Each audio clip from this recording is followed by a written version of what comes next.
भगवान जी, ये सिगरेट पीना छोड़ क्यों नहीं देते?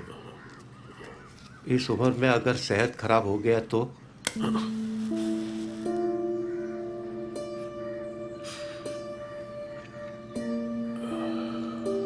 विंस्टन चर्चिल का नाम सुने हो पांडा? नहीं भगवान जी, ये कौन साहब थे? था एक नंबर का कमीना। देश का अनाज निकाल के सूखा करवाया जिसने। 30 लाख बंगाली मारे गए। हिटलर से कुछ कम जालिम नहीं था। 1941 में जब मैं फरार हुआ तो मेरे नाम शूट एट साइट का ऑर्डर भी दिया, पर मैं उस बेचारे जालिम के हाथ नहीं लगा। तो वो भी क्या सिगरेट पीने से मर गए? वही तो। वो कमीना बहुत साल जिंदा रहा। वो भी सिगार पीते पीते, सिगरेट नहीं। क्या सेहत की बात कर रहे हो पांडा? भगवान जी, भगवान जी, भगवान जी, सरस्वती! बैनर्जी, सिलेंडर लगेगा। मैं देखता हूँ।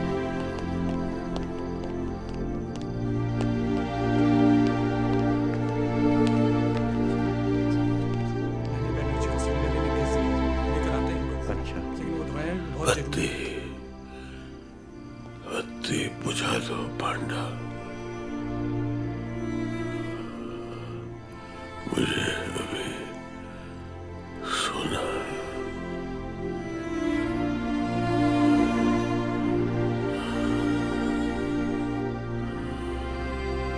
जिस आदमी के अंतिम संस्कार में 13 लाख लोग होने चाहिए थे,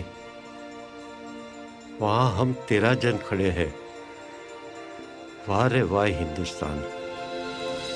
पास गुप्तार घाट पर जहां पानी में समाकर भगवान राम ने अपने शरीर को त्याग दिया था, उसी के पास मिलिट्री कैंटोनमेंट में उन्होंने अपनी आखिरी सांस ली।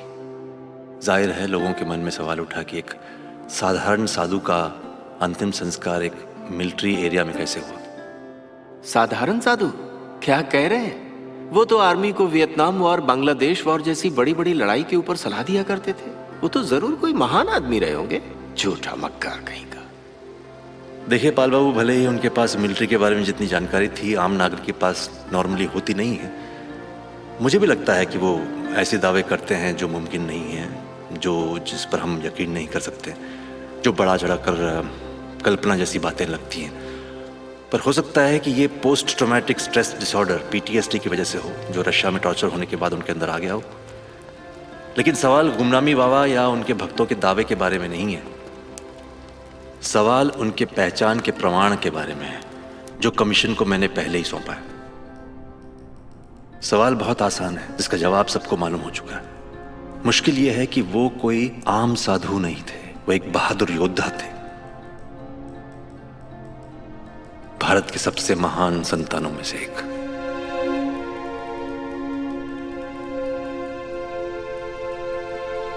Is that all, Mr. धर? हाँ? या आपको रिसर्च से कुछ और जानकारियां भी मिली? हाँ मिलोड, मेरे पास है मिलोड। गुमनामी बाबा के कमरे में हमको 2760 चीजें मिली। अच्छा, किस तरह की चीजें? हाँ मैं बता दूं। सबसे पहले उन सैकड़ों खतों के बारे में बताऊंगा जो हमें मिले। पवित्र मोहन रॉय, लीला रॉय, सुनील दास, अनिल दास, आशुतोष काली, विश्वरूप राय और बहुत सारे दूसरे स्वतंत्रता सेनानी जिन्होंने खत लिखा और उन्हें नेताजी के नाम से बुलाते थे और संभल के रहने के लिए कहते थे। इनमें से एक खत हमें ऐसा मिला जो लीला रॉय ने दिलीप कुमार रॉय को लिखा था, और वो उसमें कहती है कि नेताजी जिंदा है और वो उनसे मिल चुकी। लेकिन इनमें से सबसे चौंकाने वाली चिट्ठी कोई और ही है। USA के फॉरेन सर्विसेज की तरफ से भेजा गया एक पत्र, जिस पर सेक्रेटरी नेथनियल लोवेल्स का हस्ताक्षर है। और वो कहाँ भेजा गया था? उस चिट्ठी को भेजा गया था एक अनजान गांव में रहने वाले एक साधारण साधु को। इंटरेस्टिंग। और कुछ? जी हाँ सर, 2760 चीजों की विस्तृत जानकारी कमीशन को मैंने सौंप दी और इन चीजों में से बहुत ही दिलचस्प चीजें मिली हैं, जैसे कि Japanese water filter, second world war के समय का flashlight, German binoculars, pipe, cigarette, cigar, Bangla, English और संस्कृत में लिखी गई कुछ मशहूर किताबें, बहुत से जर्नल्स और मैगजीन्स, नेताजी के माँ बाप और परिवार के लोगों की बहुत ही दुर्लभ तस्वीरें भी, और सिर्फ इतना ही नहीं, फोटो के पीछे उनके ही हाथ से लिखे गए नोट्स। हमें उनके बहुत से अच्छे दोस्तों की तस्वीरें भी मिली, कॉमरेड्स की, और इन दोस्तों के निकनेम्स जो आपस में बुलाया करते थे, अपने ही हाथों से इन फोटोज के पीछे लिखा गया था। लेकिन सबसे जरूरी एक चीज थी जिसकी वजह से सरकार ने एक सूची बनाई थी और इन चीजों को संभाल के रखा था, और वो चीज मिली ललिता बोस को, जो सुरेश बोस की बेटी और नेताजी की भतीजी थी। मैं अपनी चाचा को बहुत अच्छी तरह से जानती थी। वो बहुत ही शौकीन थे अच्छी चीज़ों की। वो एक ऐसी जगह पर एक साधु बनकर क्यों रहेंगे भला? ये सब बकवास है, बेफजूल की बातें हैं बस।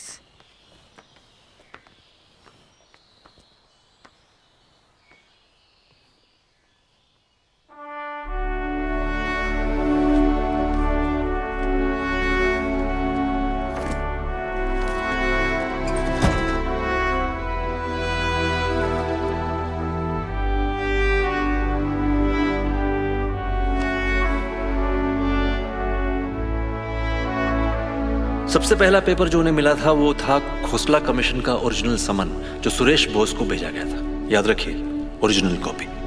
लेकिन बात अभी यहीं खत्म नहीं हुई। इसके साथ उन्हें सुरेश बोस की तरफ से भेजी गई डिसेंटेंट रिपोर्ट की कॉपी मिली, जो सुरेश बोस ने लिखा था जब वो शाहनवाज कमेटी के मेंबर थे। उन्होंने रिपोर्ट को गलत बताया और बाकी मेंबर्स को ये भी बताया कि सुभाष चंद्र बोस अभी भी जिंदा है। दूसरे पेपर का तो मिलना आसान है, लेकिन पहले के लिए एक्सप्लेनेशन जरा मुश्किल है। नहीं माय लॉर्ड, दूसरा डॉक्यूमेंट अगर कोई मामूली कॉपी होता तो वो आसानी से मिल सकता था, पर वो कोई मामूली कॉपी नहीं थी सर, क्योंकि वो कॉपी ललिता बोस के मां के हाथ से लिखा गया एक संदेश था। कैसा संदेश?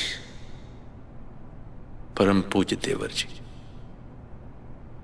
आप चिरंजीवी रहो, बहुत सारा प्यार और दुआ है। और फिर उन्होंने अपने देवर को संबोधित किया,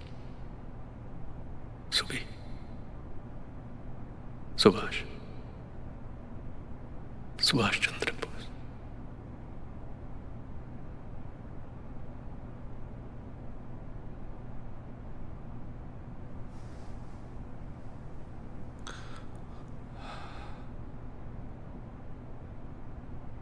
Is that all?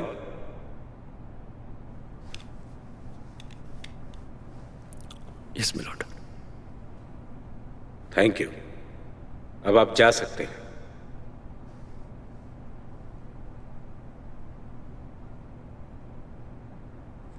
Thank you my lord।